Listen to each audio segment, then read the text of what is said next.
Hi children, how are you all? Hope you are all safe and happy. Today we will see some of the endogenic movements. Hey friends. Today we are going to learn about endogenic forces. Endogenic forces are sudden movements. Sudden movements cause earthquakes and volcanoes. Come on, let's learn together. Learning is fun. Today we are going to learn about the sudden movements that causes earthquakes and volcanoes. Children, what do you see here? Earthquake. A sudden movement of the portion of the earth's crust which produces a shaking or trembling is known as an earthquake. What is this energy? What waves? What shaking of earth's surface? Do you know daily at regular intervals earthquakes happen around the earth? Why does these vibrations take place? The vibrations occur under the feet and we can feel it. These are called earthquake. Lithospheric plates are moving on molten magma, which causes the vibration on the surface of the earth. These vibrations are called earthquakes. They cause wider damage to life and property. The focus. This is a place in the crust where the movement starts, the origin of the seismic energy. It is otherwise called hypocenter. The epicenter is directly above the hypocenter. It is a point over the focus.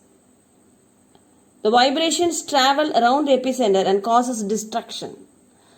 The two horrifying 9.5 magnitude earthquakes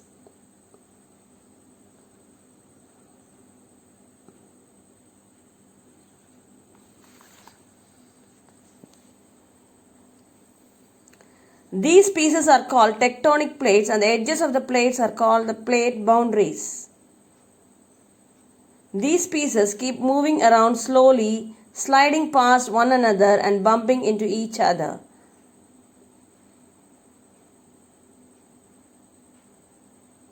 These plate boundaries are made up of many faults, and most earthquakes around the world occur on these faults.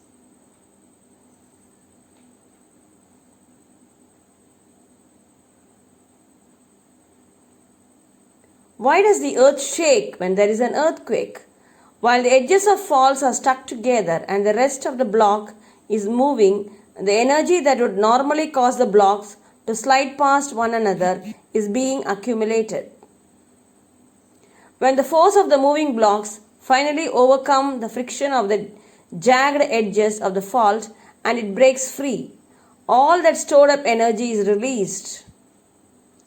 The seismic waves shake the earth as they move through it, and when the waves reach the earth's surface, they shake the ground and anything on it, like our houses and us.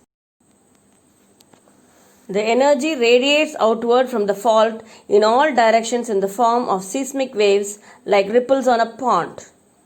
How are earthquakes recorded? Earthquakes are recorded by instruments called seismograph. The recording make is called seismogram.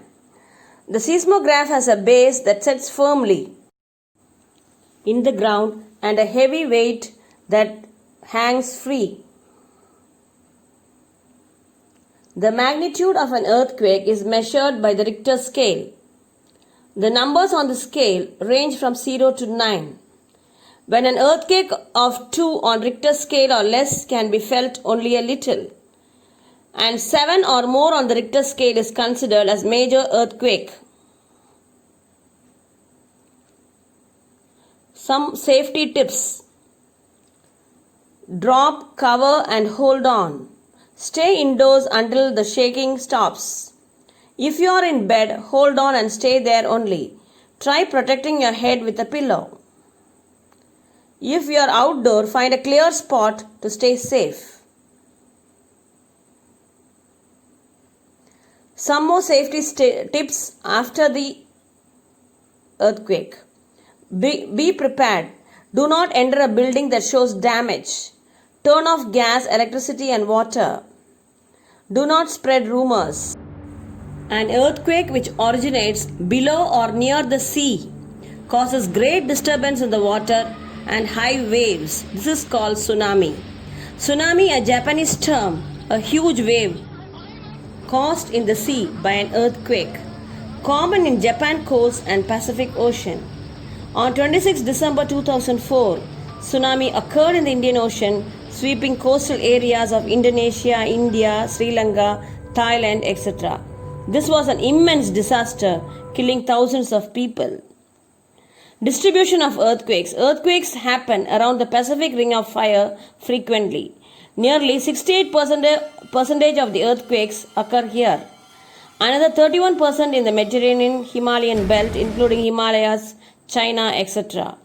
Other regions are North Africa, Rift Valleys, area of Red Sea and Dead Sea. In India, the Himalayan region and the Ganga-Brahmaputra valley are prone to earthquakes. Some of the earthquakes in India. In 1991, Uttarkashi. In 1999, Chamoli. The Cain earthquake in 1967. Latur earthquake in 1993. And in Gujarat in 2001. They were the most disastrous earthquakes that happened in India. In the next class, we will continue with the volcanoes. Hope you enjoyed this session. Thanks for watching.